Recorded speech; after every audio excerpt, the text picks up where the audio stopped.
As-tu déjà été sous l'emprise d'une personne? Oui, ça fait 16 ans que je suis sous l'emprise de la même personne. C'est la mère de mes enfants. Aouh! En quelques secondes, tu nous pitches sous emprise. C'est l'histoire vraie d'une apnéiste qui s'appelle Audrey Mestre et on racontera son histoire et son histoire d'amour toxique avec cette apnéiste que je joue. C'est sur le monde de l'apnée, c'est une rencontre avec la mer, une rencontre de compétition, une rencontre d'amour, une rencontre de plein de croisées de chemin, mais tous passionnés. A new record for France, Roxana Omri. Avec toute l'attention sur toi, t'avais l'air d'aimer ça? C'est dégueulasse. Dégueulasse.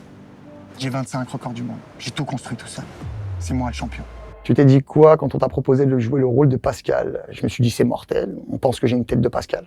Je me suis dit que ça allait être délicat parce que je savais pas super bien nager. Avant de jouer dans Sous Emprise, tu t'intéressais à la plongée en apnée? Pas du tout, j'étais complètement étranger à ce monde, j'étais carrément complètement étranger à la mer en réalité. On est des mecs des parkings, nous, la flotte on connaît pas trop à la base. Donc c'est la première fois de ma vie que j'ai vu des palmes, mais c'était cool. Il paraît que tu as refusé d'avoir une doublure pour les scènes en apnée. Et maintenant tu tiens combien de temps en apnée et à combien de mètres de profondeur? Ça dépend, en apnée dynamique, je vais taper autour de 4 minutes. En apnée statique, j'ai pas encore fait de record et en profondeur, on va être autour de 30 mètres. Et pour avoir les tablettes de Sofiane, ça se passe comment? ça se passe durement. Faites en sorte d'être sélectionné pour un premier rôle sur Netflix, où vous êtes torse nu 80% du film, et vous allez avoir les tablettes de Sofiane, c'est sûr et certain. Très dur à gérer d'ailleurs, parce que c'est la première fois qu'on se rencontre avec mes abdos. Je maigrissais énormément pour qu'on voit ses abdos, pour que les muscles soient apparents et pour être musclé sec comme un apnéiste professionnel. Et puis j'ai perdu mes joues, les gens avaient presque l'impression que j'étais malade. Donc c'était très très compliqué, ça se passe très difficilement. Pascal, c'est un pervers narcissique. Ouais. Il est relou et puis en plus la compétition est reine dans sa vie. Donc ça passe au-dessus de l'amitié, ça passe au-dessus de l'amour, ça passe au-dessus de tout. Dans la vraie vie, à quel point es-tu un compétiteur? À quel point? Au point le plus haut. Quand j'arrive dans un domaine, j'ai besoin de rentrer chez moi avec des coupes et des médailles. Je suis pas Pascal Gauthier, mais on a des traits en commun, ouais. Selon toi, quelles sont les solutions pour sortir d'une relation toxique? Parez-vous, cassez-vous, sauvez-vous très loin, parce que des fois c'est passionnant et ça fait vibrer le cœur, mais souvent ça fait du mal à la vie. Tu nous montres comment on respire sous l'eau? Déjà, on respire pas sous l'eau. On décompense. On fait un mouvement qui s'appelle le Valsalva. Donc on prend son nez, on se mouche très fort comme si on empêche l'air de sortir et donc les trompes de Stache font passer l'air jusqu'aux oreilles. Et là, les tympans se débouchent et on peut aller en profondeur. On doit décompenser, je pense, tous les 2 mètres. C'était comment d'interpréter Gatsby le magnifique sur les planches. C'était magique. C'était juste extraordinaire, une expérience de fou. Et je pense qu'on n'a pas fini avec Gatsby. Il ressemble à quoi le rôle de tes rêves? Il a un grand nez. Et il fait des monologues. Moi, monsieur, si j'avais zâté le nez, il faudrait sur le champ que je me l'amputasse. La date la plus marquante de ta carrière?